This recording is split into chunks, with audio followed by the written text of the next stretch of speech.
The views expressed in this podcast are solely those of the hosts. All creative works discussed or reviewed are the intellectual property of the creators of said stories and are being used under the Fair Use Doctrine.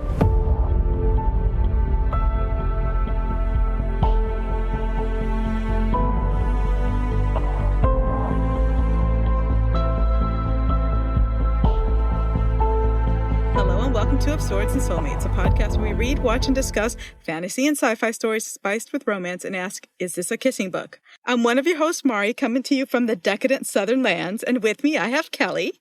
Hey everyone, it's Kelly. We also have Ashley. Hey guys, it's Ashley. We also have Jonathan. What's good, everybody? It's JP. Tell me more about the decadence. Oh, we're going to learn all about the decadent southern lands and its decadent southern gods.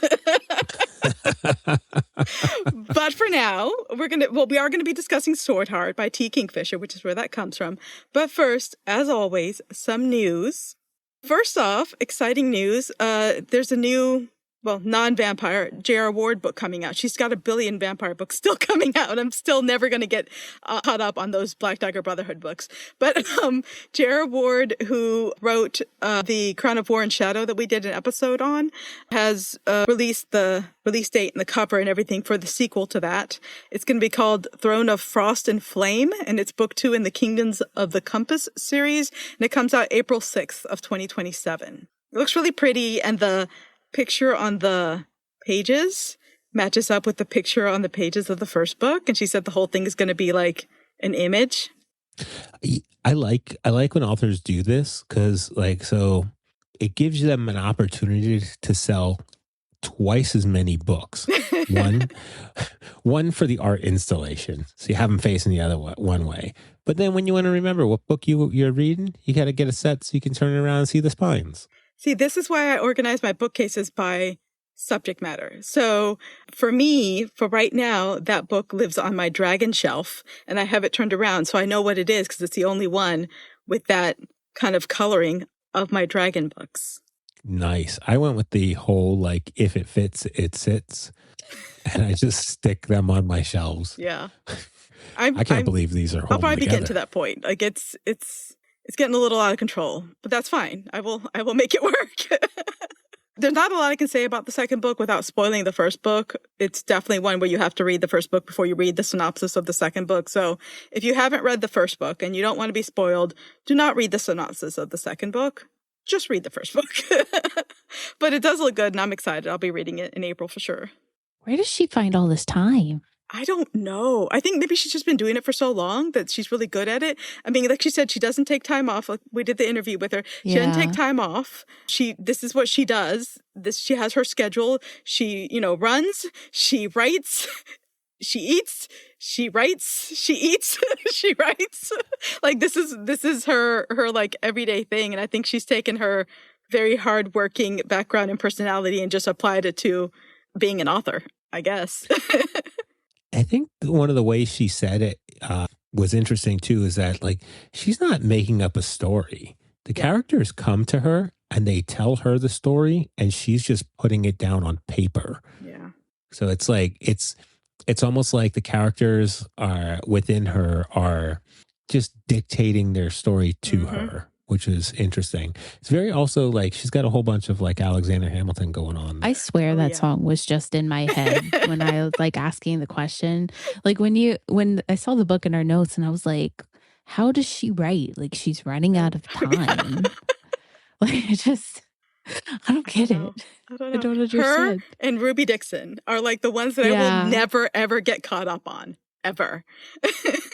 But I'm excited about it. So we'll see. I don't know if we're going to do it for the podcast, but I know I'll definitely be reading it. I guess we'll talk about that. Second bit of news I have is Opal Rain, famous for her Deathwalker Brides series, Monster Romance, she's announced a new series. It's called Sourcebooks Casablanca. And it's a Masked Monsters series. The first one is going to be released January 12th, 2027. It doesn't have a title. It doesn't have a cover. If you look on her page by author everywhere that you used to buying books, you cannot find it. You basically had to go to her. I had to go to her Discord or her Instagram and see how it was listed with a little number to find it to pre-order it. But I pre-ordered it. This is the little like synopsis line that she's released so far about it. In this new spicy series, human women find themselves falling for dangerously tempting masked monsters in a city where humans and monsters were never supposed to mix. Alrighty then. Sign me up. Yep. Darn. In there, like, what do you think? So the first one, there's this line where it says, "I don't bite, ellipses, unless you want me to." What kind of monster do you think that is? A chompy one? Yeah, definitely. A goofy one? Definitely, yeah. That might be, you think she's going to start off with it's like the werewolf vampire? Yeah, maybe a vampire. I don't think she's written a vampire, actually.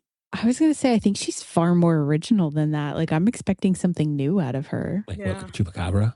Maybe. Okay. Ooh, that would be interesting. Opal, you listening, girl? I feel like it's already written. I feel like she's already got that one done and dusted. Now she's waiting it'll be interesting. So I know she's written dragons, she's written witches on her Witch Slayer series. She's got the Dustwalkers, which had a lot of weird originality in it. And I know she wrote in the Oops, I Summoned A series that she did. Hers was like a very weird tentacle sentient monster being thing. In a series of weird books, it was, of course, the weirdest. So I'm excited to see what she does. So we'll see. Next thing I have is that there was a cover reveal for Emily Wilde's History of Dark Fairy by Heather Fawcett. This is book 4 in that series, the Emily Wilde series. So it's coming out January 19th, 2027. And I'm excited. And I also went ahead and pre-ordered that one. These are pretty looking books. And I think I've got book 1 and book 2. I bought book 2 first accidentally because I was like, oh, that's a pretty book. And I judge books by their cover. And so I got the second one. And then I was like, well, I got to get the first one before I read the second one. So I did that. And now, like, I haven't read either of them.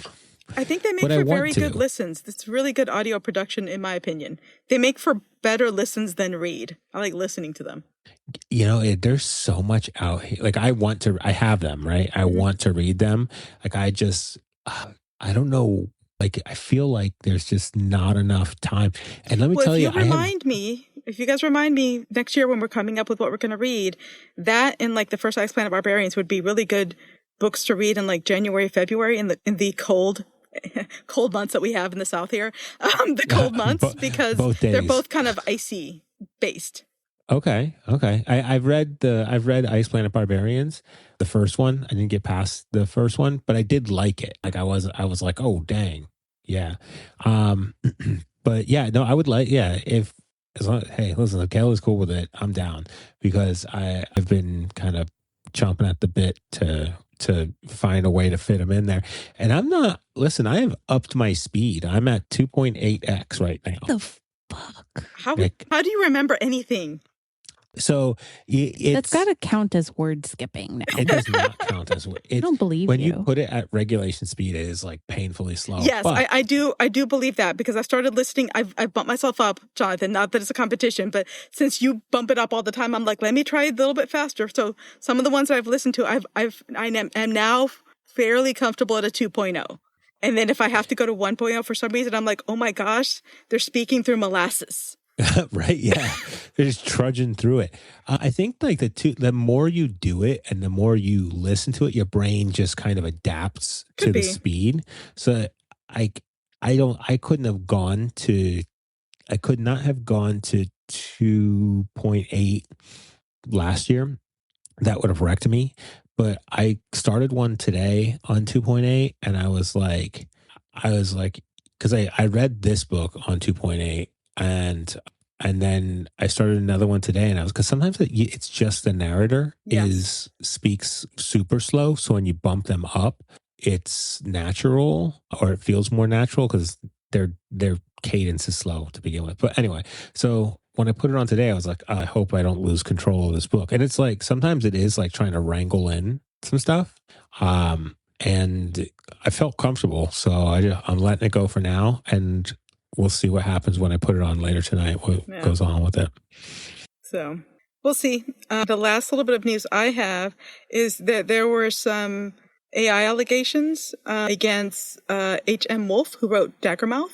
Also, so basically, I read this article that was talking about how recently there have been AI allegations disproportionately affecting authors of color, Black authors, in the recent months. Like, there was a big kerfuffle about supposedly H.M. Wolf, who wrote Daggermouth, allegedly used AI, Mia Ballard, who wrote Shy Girl, allegedly used AI, and Jerry Fallad, who was the one who made this big post about it.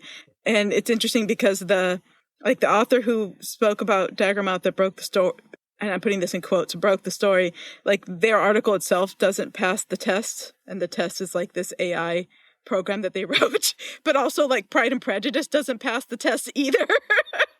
And I'm I promise AI didn't write Pride and Prejudice. Yeah, so it's interesting how we always have to remember when using technology that technology is created by humans and humans are fallible, and we bring our biases to the table.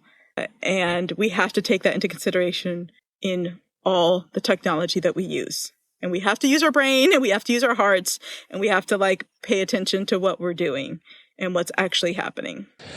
Yeah, there's not a good program right now for detecting AI, especially I think when I pull out people using AI, it's mostly because I talk to you for 6 hours a day and you don't speak like this, and you've never written an email like this, and now you're writing this email and it's mildly redundant.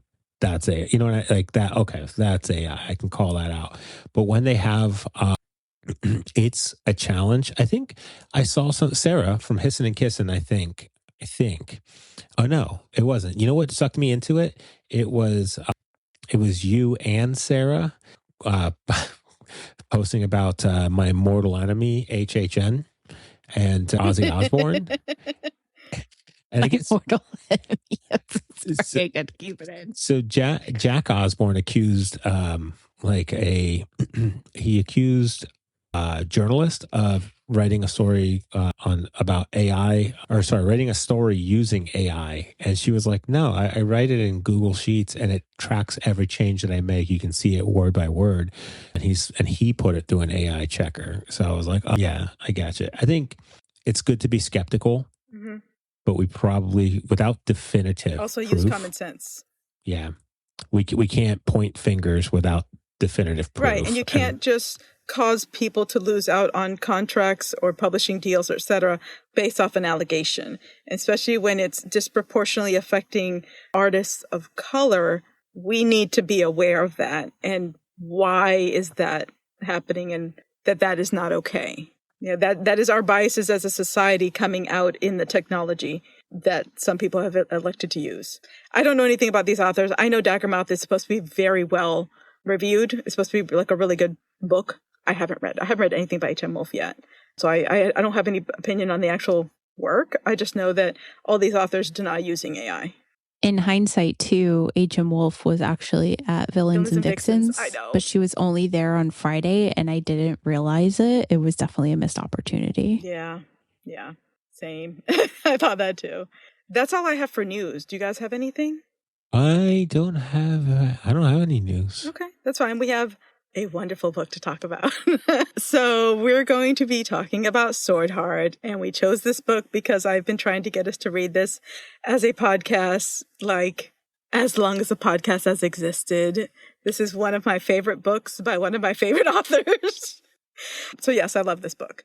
It was originally published November 27th of 2018. It has been more recently republished, and the sequel is coming out later this month in August. But let me read you the little synopsis of the first book, and then we can get into more details. Hala has unexpectedly inherited the estate of a wealthy uncle. Unfortunately, she's also saddled with money-hungry relatives full of devious plans for how to wrest the inheritance away from her. While locked in her bedroom, Hala inspects the ancient sword that's been collecting dust on the wall since before she moved in. Out of desperation, she unsheaths it, and suddenly a man appears. His name is Sarkis, he tells her, and he is an immortal warrior trapped in a prison of enchanted steel. Sarkis is sworn to protect whoever wields the sword, and for a most unusual wielder, he finds himself fending off not grand armies and deadly assassins, but instead everything from kindly-seeming bandits to roving inquisitors to her own in-laws. But as Hala and Sarkis go closer, they overlook the biggest threat of all, the sword itself. So what'd we think? I thought this started off real strong. I thought it was a real good book. It was definitely a little bit of a slower kind of burn. It was a super interesting place to kind of be in. And then I thought I thought the story was cooking, but you knew the tension was gonna snap eventually.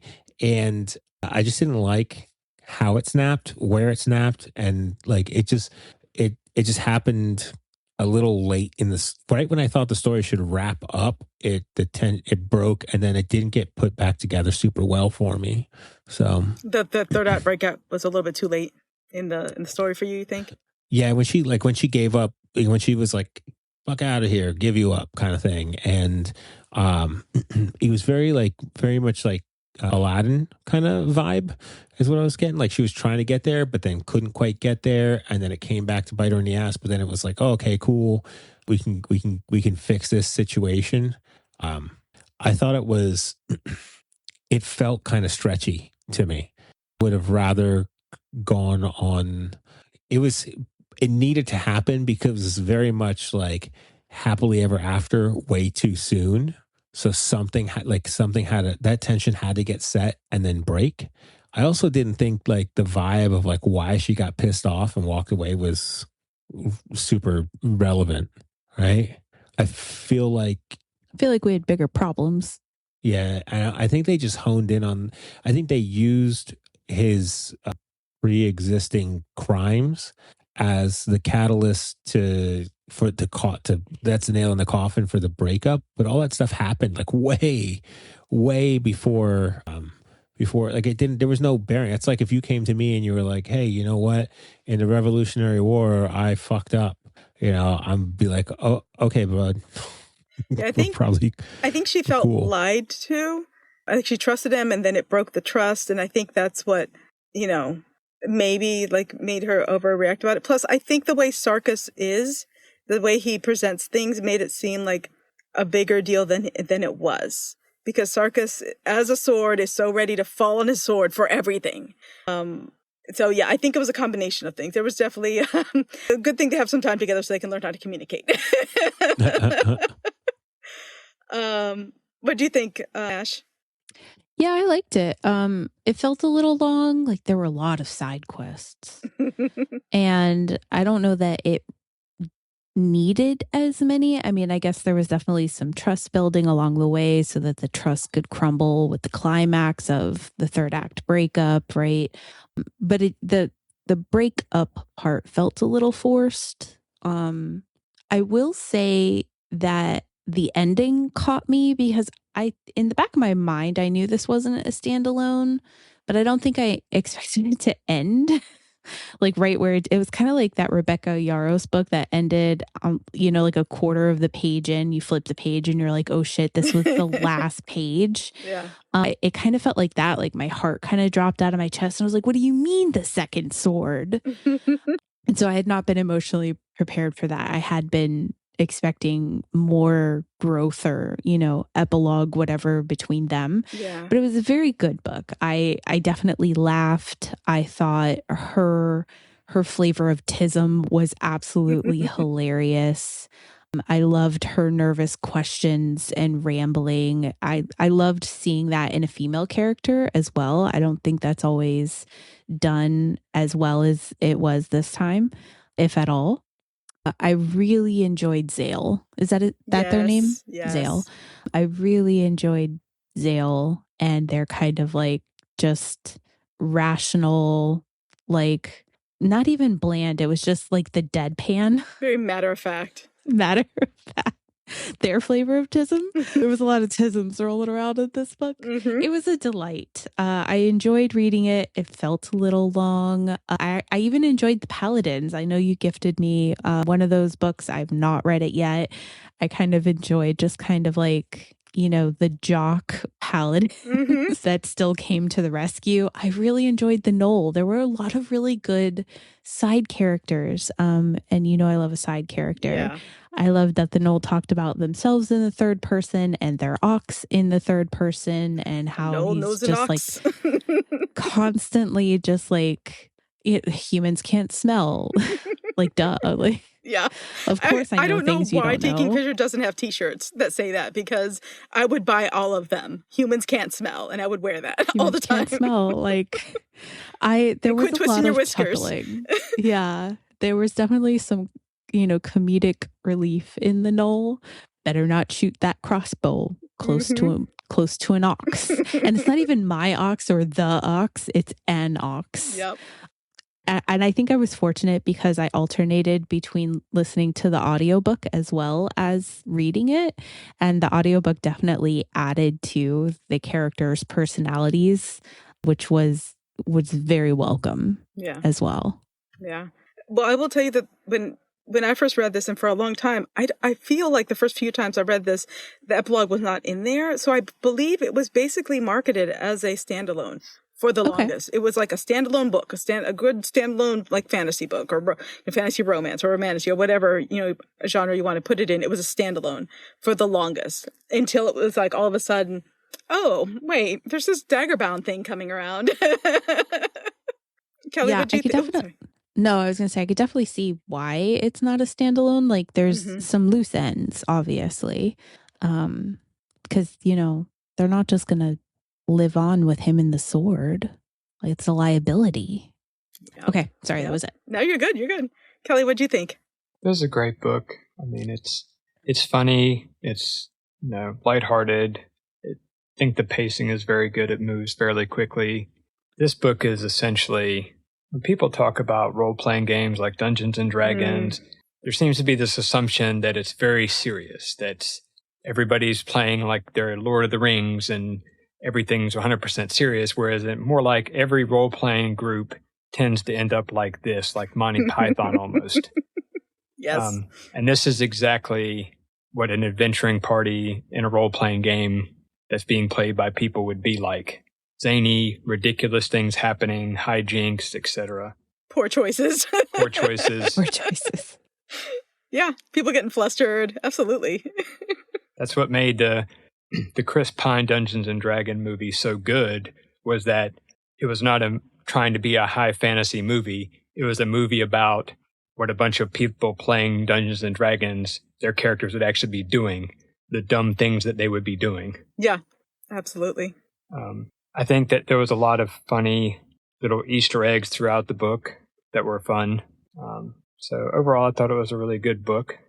I agree. I'm glad everybody enjoyed it. I have no idea how many times I've read this book. I know that since I've been on Goodreads, I think I've read it 5 times, but I know I've read it before Goodreads, before I was on Goodreads.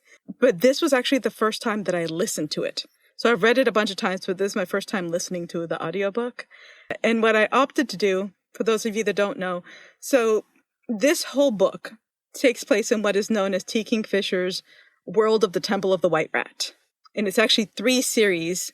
Now that Swordheart is a series, we can say it's 3 series interconnected. You don't have to read them all, but if you enjoy it, you can. So the first 2 is like the Clockwork Boys and the Clock Tower Wars. I may have the titles reversed, but it's a duology. That's like the first thing that was released. I reread that before reading this. I don't know how many times I've read that either. But that's where you first get introduced to the gnolls. That's where the world first gets introduced to the gnolls. And also the Clock Tower horrors, the Clock Tower Wars that are kind of introduced, and the idea of demons and the paladins that like fight the demons and everything. And then you have Swordheart. And in Swordheart, you're introduced to the character of Zale, who's the lawyer or whatever of the Temple of the White Rat. And I love so much the Temple of the White Rat, like religion in this world, because they're the ones who are like, oh, okay, so you guys are going to be over there hidey-toity as like justice people. Okay, you guys are going to be over there, being the pretty little paladin jocks. Okay, you guys are going to do this, and then we're the ones who are going to get shit done. We're the ones who are going to be like the public defenders and the ones that live for practicality and, just get things happening that need to happen in a society. And I love that in this world, those people are like elevated to a religion, and that religion is pretty much respected by all the good guys. Anybody who doesn't like the Temple of the White Rat people, instantly that they're a bad guy. And then the Saint of Steel series, which is the one I gave you one of, Ash, that takes place after the Swordheart series. So yes, I love this book. I love this world. I love Hala's like practicality. I love how she has a way of being badass without it being about like fighting and muscles. Like she kind of lets people underestimate her. That's like her way of she weaponizes that. Sure. You know, I love Sarkis's just steadfast devotion to her once he realizes that he's just head over heels for her. You know, he's like, oh, this is what I'm doing now. Yeah, I can't say enough good things about this. I love all the side characters, even the ones that I love to hate. Like, I hate Aunt Malva's character because it's so well written as like a really bad character. To me, she's one of the big bads, is Aunt Malva, because so much of the problems were caused by her. Yeah. I love Zale. I love the Knolls. I love all the like weird religions. Like the Temple of the White Rat is like the cool one, but then there's like the Hanged Mother, and like what's their story? You Screw never know. Those guys. Yeah. Like the goddess who hung herself with her own hair? What? Why? Why are they so hostile? Like, don't you think they'd be like the more forgiving type? Like the more compassionate? What was it? Zale? I think Zale's the one who said it's a faith for those who value power and punishment. Yeah. I guess I just don't get the reference. Like, how do you get there from a suicide? You know what I mean? Yeah. Like, I don't know. I don't know. But like it made you, you viscerally hated them. Right. Right. They're the ones who abuse power. You know, you had like the Saints of Steel who were like the muscle in a lot of ways for the Temple of the White Rats. You had the Dreaming God Paladins who like are all about, you know, fighting the demons. The Forge God, the Four-Faced God, the Lady of Grass. Like there's the Many-Armed God. Yes. And there's actually this Dale character, if you end up reading the Saints of Steel series, appears in the Saints of Steel series, as does Bishop Beartongue. So you're going to see them in the Saints of Steel series if you read that. And also in Daggerbound, there's a character from the Clockwork Boy, Clock Tower Wars, appears in Daggerbound, in the sequel to Swordheart. Yeah, I cannot say enough good things about this. I think I have like 3 versions of this book. Well, no wonder there's no room on your shelves, dude. I usually don't collect. Like I have a whole Kingfisher shelf, and I'm pretty sure I have 3 versions of Swordheart because I was able to get one signed of the old version, which is like it's gray, a very basic gray kind of cover with like the sword on the front, and I was able to get it signed, but it was a paperback. That's the only one that was able to get signed from the bookshop in North Carolina that used to sell them. And then I bought the hardcover to have the hardcover, but it wasn't signed. And then the new pretty one came out that's going to match the new Daggerbound when it comes out. So I had to buy the new one. It is very pretty. Yeah. So I also have, you know, I don't have 2 full sets of Saints of Steel, but I do have multiples of some of those because I was able to buy some pretty versions. And I do have 2 sets of Clock Tower Wars and 2 sets of Clockwork Boys. So I really like the world of the Temple of the White Rat that she's created. It's probably my favorite fantasy world. Full stop. It's very well fleshed out. Yeah. It was definitely well done without being like overwhelming either. Yeah. Yeah. It felt like familiar enough that you didn't feel like you had to look, you know, stop and look things up. It felt like you knew more or less what kind of world you're dealing with. And it left it open for other cool things to exist. Like, where did the Knolls come from? You know, why are they around? What's their, you know, society like? Why are they so different from everybody else? And then all these, you know, different religions and all these other things. And that possessed bird. What is that possessed bird about? I need to know about the bird. I really hope there's closure on the bird. That's a fair point. I forgot to be mad about that. Why? Tell me more.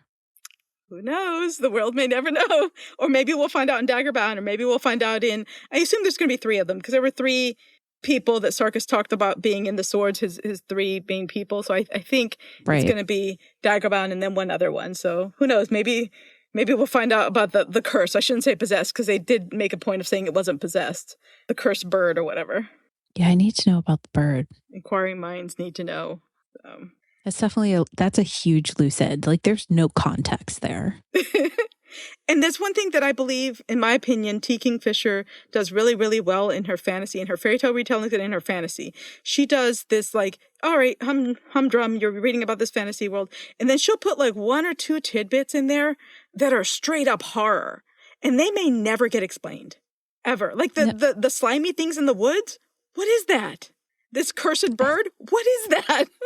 I don't think I need closure on the slimy thing. So it's just, that's evil shit in the wood where you're not supposed to be. The wood that comes and gets you even when you're not close to it, maybe?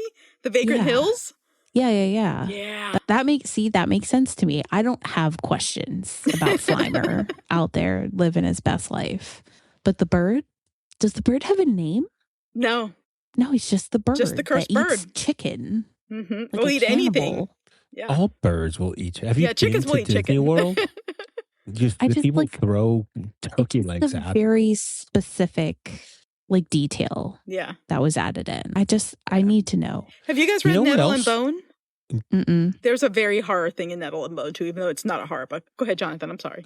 No, it's okay. It's okay. Yeah, what else there was a whole bunch of detail in that I didn't think had to be in was their obsession with pee and poop and how that was just inquiring minds. Yeah, scientific method. They needed answers. Yeah, they didn't need to go through it so many times. There was a whole bunch.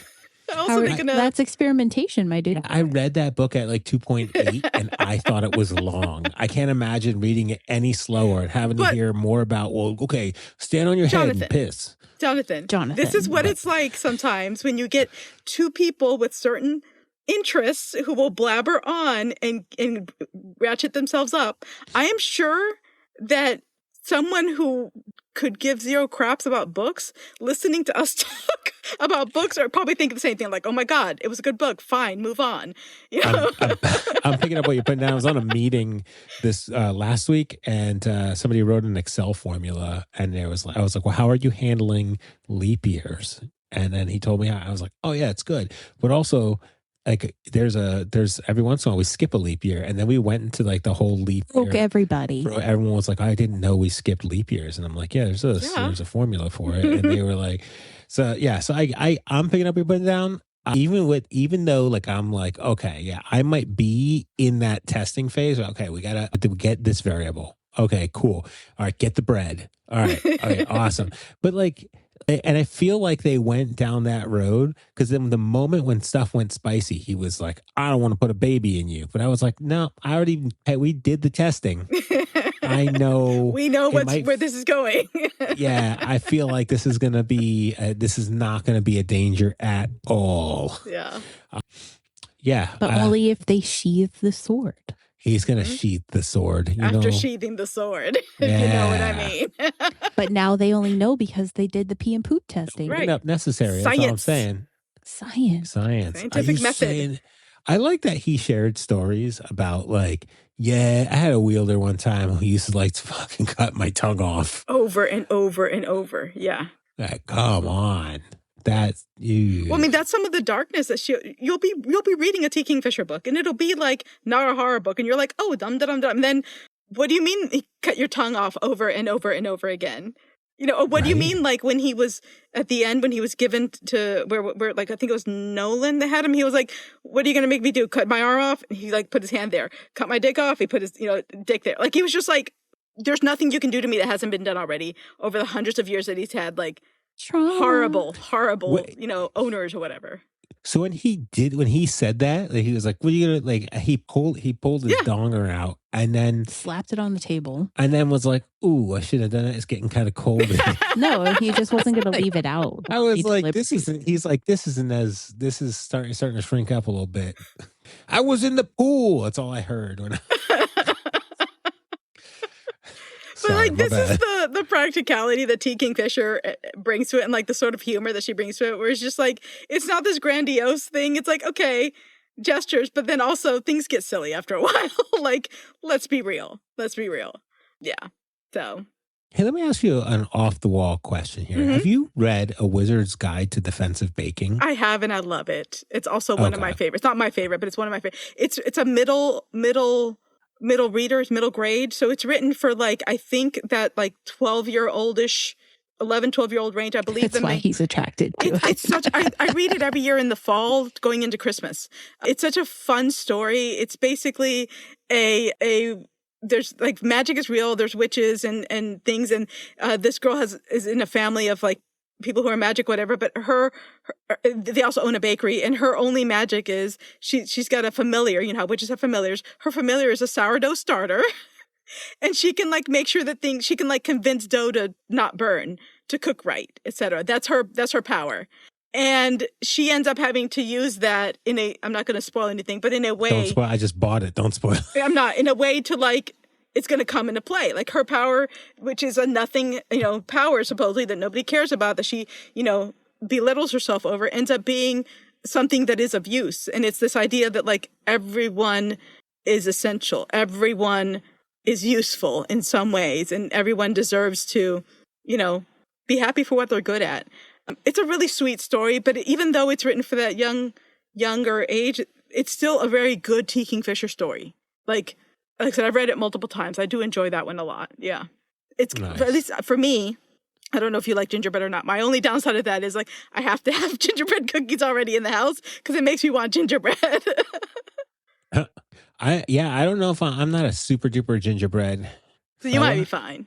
But I do like when I say I judge books by their cover. I saw that cover and I was like, ooh, and there's a circle on it. Yep. I'm a sucker for circles. Yep. All right, I'm gonna give that's going on the pie. That's going on the shelf in no particular order. I almost bought Swordheart, just so you know. I was like, ooh, that's a good looking book. I mean, I don't even care if I'm gonna like it. I think you should.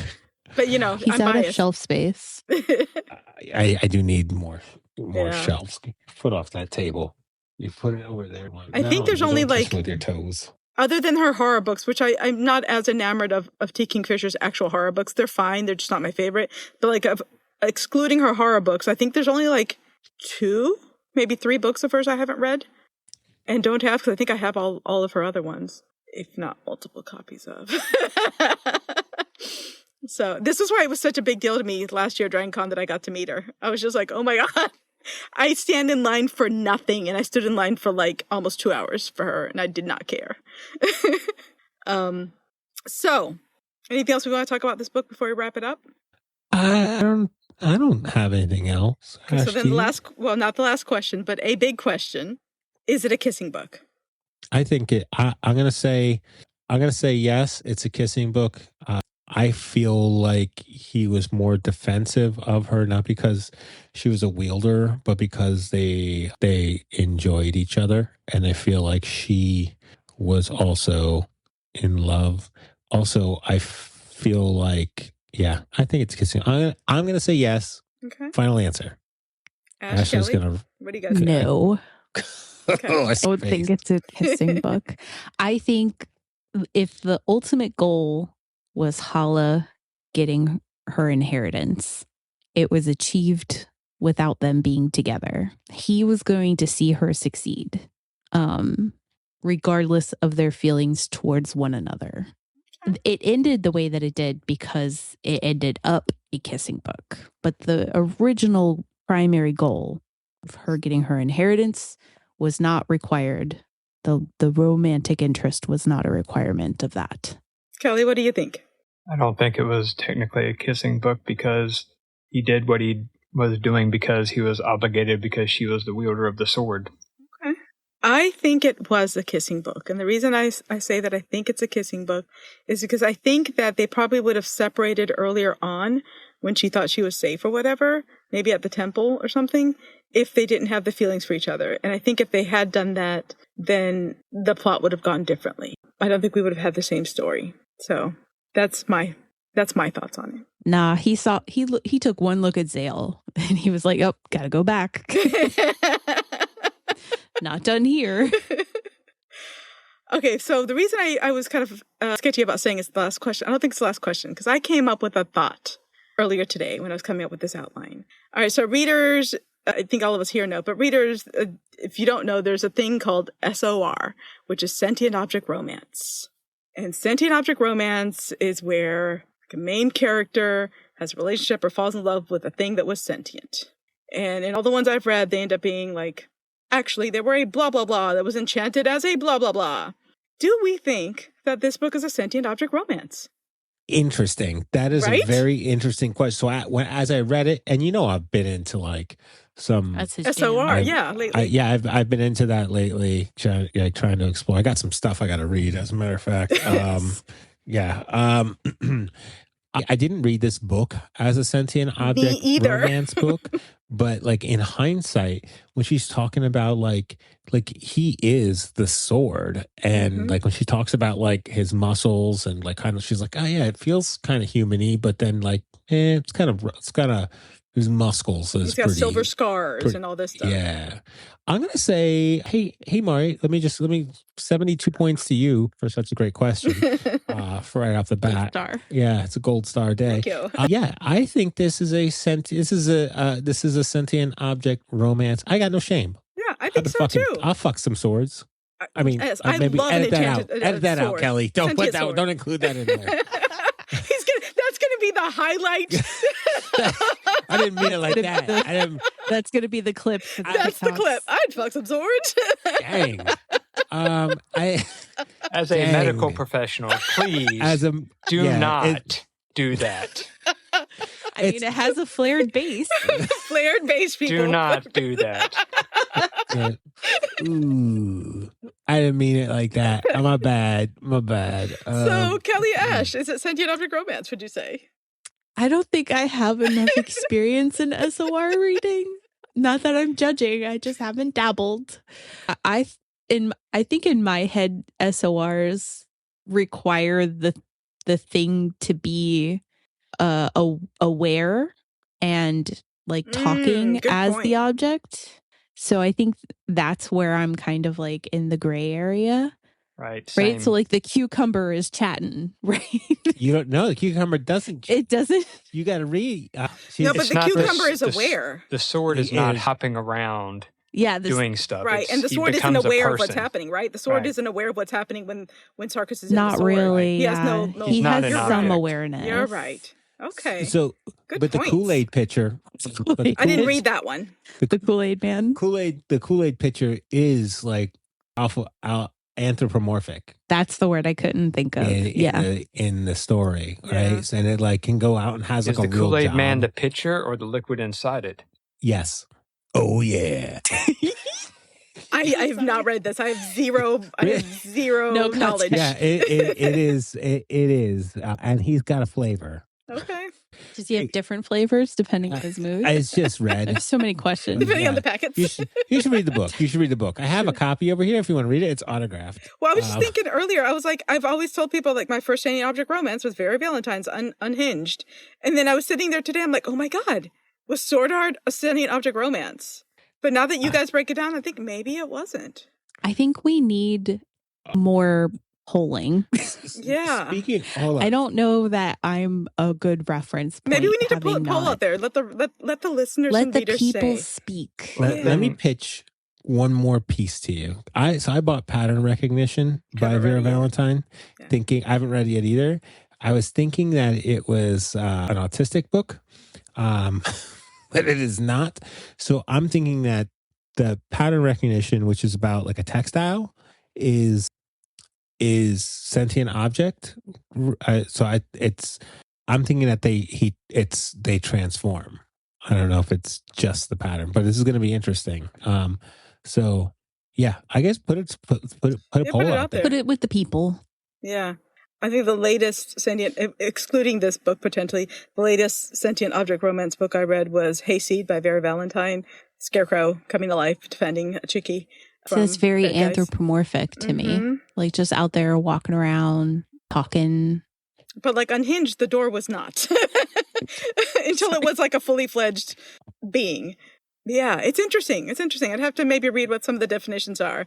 But I had that thought today. I'm like, that would be an interesting discussion. I was going to say, I feel like that's its own podcast. Like, what are the guidelines for qualifying for SOR? Yeah. There seem to be shorter reads for the most part. I don't think it's meant to have a lot of context. And higher calculation rankings. Yeah. Get in, get out. Repeated, rinse. They're not trying to solve any problems. it's interesting how like they're not saving the kingdom. Here's a little piece of a story, and we're fucking. Have you read Pounded by Produce, Ashley? Do you want to read Pounded by Produce? I just haven't had the time. Is it an audiobook? It can be. I think I do have it on Audible. Very Valentine has written a ton of sentient object romance. She defines it. So it's a growing subgenre. This is from Very Valentine's website. A growing subgenre within romance. Sentient object romance typically involves a love story centered around one human character and one or more sentient object characters.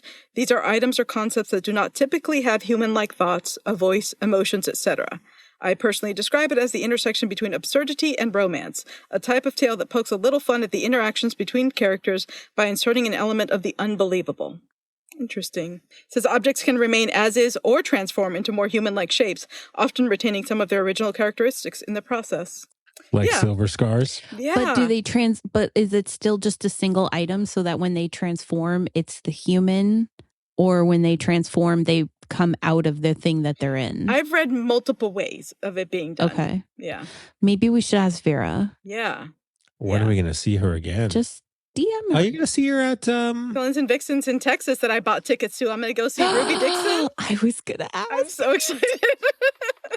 I'm so excited. Yeah, I'm going to do Villains and Vixens in Texas. I'm doing the thing. I'm going to make the pilgrimage to see Ruby Dixon. I'm so happy I'm a little for you. jelly, for sure. You can buy the tickets.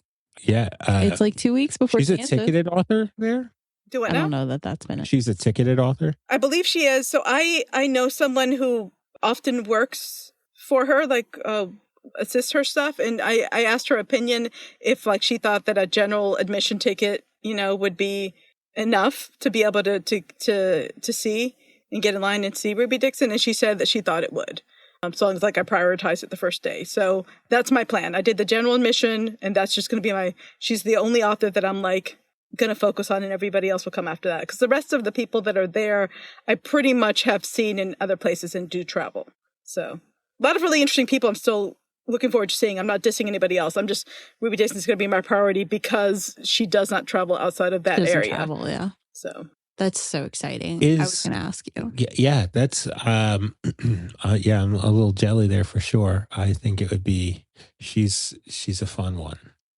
She also, like, we've read her Minotaur, book 1. I have Woman book 2. Rising, yeah. Yes, and then By the Horns. I haven't read By the Horns yet, but I have it. It was good. Yeah, I've got it in the hardcover and the audiobook. So many to read. I gotta crank this sumbitch up to like. I gotta finish the Ice Planet Barbarians and then the other 2 series that evolved from that. Jeez, there's like 21 Ice Planet Barbarian books, but there's like 60 or something of the whole like. How does she write? Like she's running out of time. I had a boss. This reminds me. I had a boss one time at one of the shops, and he quit drinking. Just up and quit drinking, and people were like, "Oh, was there a problem?" And he said, "No, I had to give Guinness a chance to catch up." And I was just like, "That's." And then, yeah, he didn't have like a drinking problem. At some point he was just like, I'm out. But yeah, like I feel like maybe some of these authors like give trees a chance to catch up and the amount of paper that you're printing. But then again, I mean, once we're all caught up, we're all going to be like, what's next? What's next? So maybe. Oh yeah. I think the other thing with reading, with not reading, but with being an author, I've heard it a couple times, and you tell me like if you've heard something similar or different at all. It's in order for them to be successful and earn a living, it takes like 40 books. See, I don't know. I hear that, but I will say sometimes there's some authors that I've seen what all they're doing, and I'm like, maybe don't. And I'm not saying this about any of the authors we mentioned today.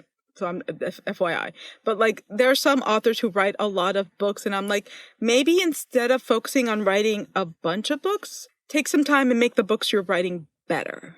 Because like I understand wanting to get a lot of books out there because that means you think that people are going to eventually, there'll be something that will find somebody. But I do feel like a good quality book is something that's going to have a longer longevity, like a longevity of like people buying it and recommending it to people over and over and over, as opposed to something that is not as rereadable.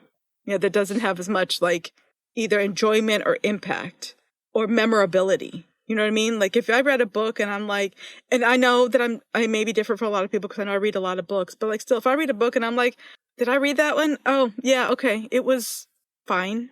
And like I don't. There's nothing about it that stood out to me. It's not necessarily something that I'm going to recommend and read over and over or have tell people to buy or whatever. So I understand this formula of like put out X number of books and then you'll be set. I don't know that can apply so much. I think it also depends on the quality of the books, because there's some authors that don't have that many books, but their books are like very high quality. Like Amelia Rossi, who wrote the Mi Tesoro book, it's a mafia series, and they're like all have all of the books have a character that has some disability or health issue. They are such well-written books. I hear them recommended everywhere. And I've read them and now I recommend them to people everywhere. She literally has 4 books. But like I talk about them so much more than other authors who have a lot more books out there. So I think like any business, it's the balance, any creative business, it's the balance of quantity and quality. And you gotta balance it out. I agree. I think I would rather, and genuinely, like depending on the type of book, like there's definitely some where I just like the Vera Valentine. Mm-hmm. I'm not looking for quality. I'm looking for smut.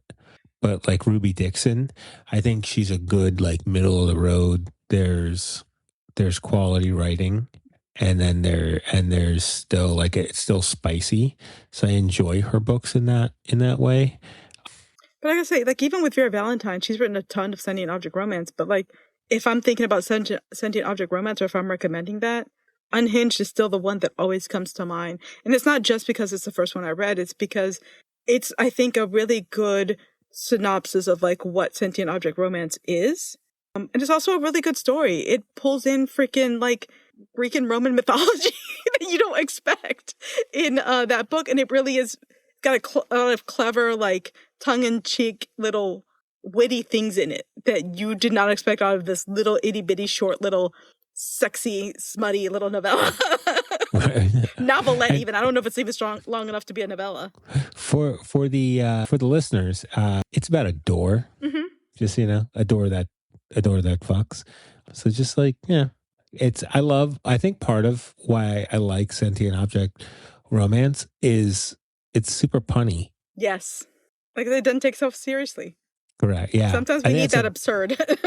It knows what it is, and it's not afraid to be what it is. I like that. Yeah.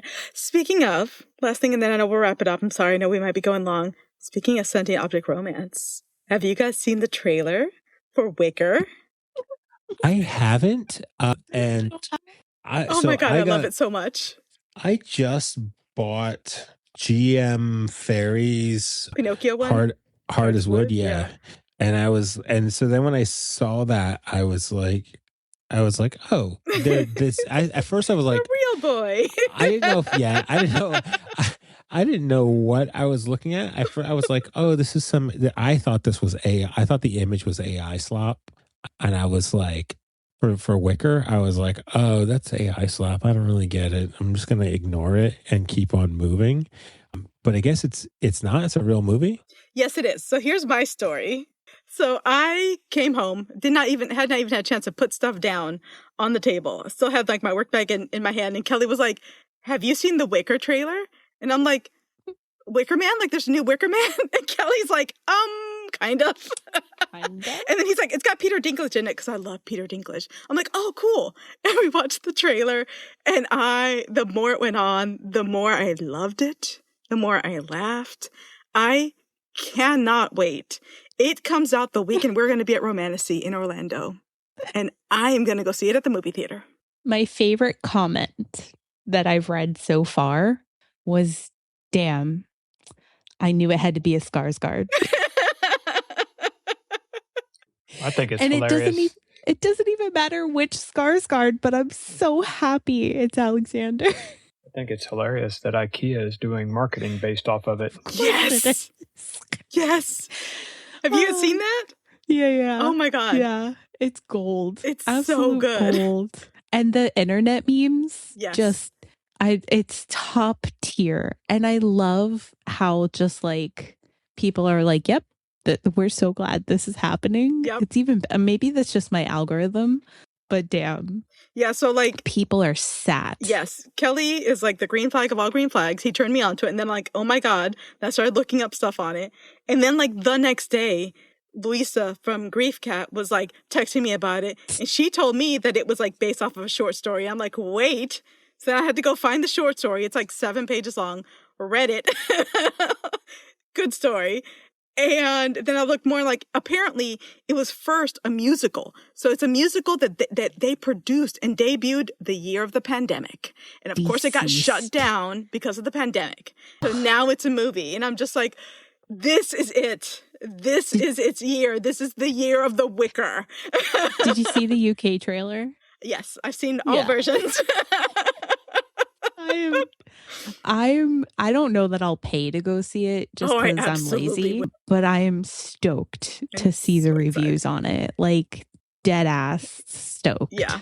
Well, and our friend Sarah from Hissin' and Kissin' has an Etsy store called Cloak and Corset, and she does these cool like pins and stickers and things of like pop culture. And as soon as it came out, I texted. Like the next day after Kelly turned me on to it, I texted Sarah about it. I'm like, you better make some pins about this. And I like texted her all these like lines from it. I'm like, I need this pen and I need this pin and I need this pin. She could probably make some really great earrings out of some of that too. Yes. It's just quality. The jokes alone. Yeah. The puns. Yeah. Like Peter Dinklage is such a great actor. Olivia Colman is such a great actor. Skarsgård, such a great actor. Like, I'm just like, this movie. Like, amazing cast. Yeah. And they were like, and the fact that he was just ready with her ask. Give me a month, he said. Yeah. Done. No question. But it's like every old fairy tale is kind of like that. And you start thinking about, there's some absurdity in some of the old fairy tales. You're like, what do you mean you're going to turn this pumpkin into a coach? What? What do you mean all this weird stuff? And we just have heard it so many times that we're familiar with it that you don't feel the absurd anymore. But then Wicker to me feels like a fairy tale in a lot of ways. It's pretty absurd. Yeah, and I'm like, this is like the weird fairy. This is Pinocchio coming to life. This is all these weird fairy tales. So I'm so excited. Do sentient object romances need to be human object?